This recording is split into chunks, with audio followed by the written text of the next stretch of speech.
I just arrived at work as the hospital's lead sonographer and was looking at the patient's schedule for the day when my boss told me to go immediately to the OR. The surgeon was requesting ultrasound guidance. That was all the information I was given.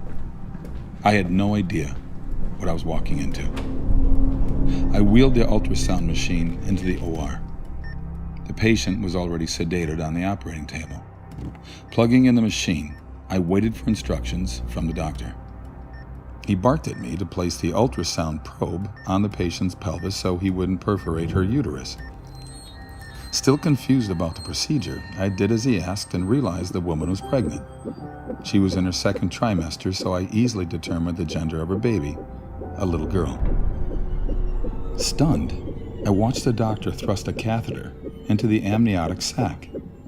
The fetus dodged the catheter and tried to hide in the top of her mother's uterus to get away. In horror, I watched as he inserted a forceps clamp and grabbed her tiny leg. She writhed around in pain, trying to break free, but there was nowhere for her to go. Then the doctor pulled hard until her leg ripped away from her body. She recoiled and violently twisted around in pain and curled herself into a tight ball. But it was no use. The clamp grabbed her arm and she struggled to pull away. Her movements weakened now because she was dying. He pulled her arm off of her body. My vision blurred. My eyes filled with tears.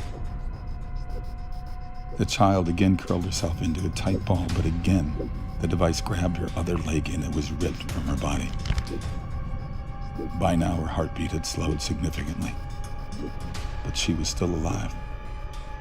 The clamp grabbed her last limb and ripped it off.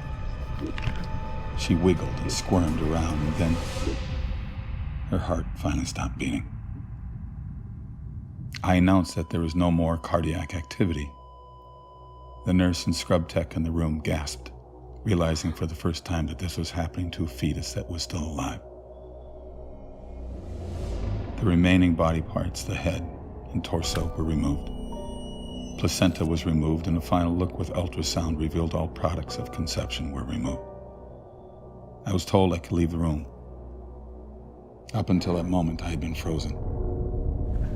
I silently removed the ultrasound machine from the operating room, went directly to the locker room, and threw up. I quit my job at that hospital shortly after. I told my boss I would never again participate in that type of procedure. I was having nightmares and could not escape the memory of what I had witnessed. I would never again assist in the murder of a child. It was over 20 years ago, but it's just as vivid in my mind today as the day it happened. The saddest part is that this procedure is still happening today. People have no idea we are murdering babies in this way. They think it isn't a person, that it's just a mass of tissue. I'm so sorry for what happened to this little girl, for what I did to her. I'm sorry, sweetheart. I'm so sorry.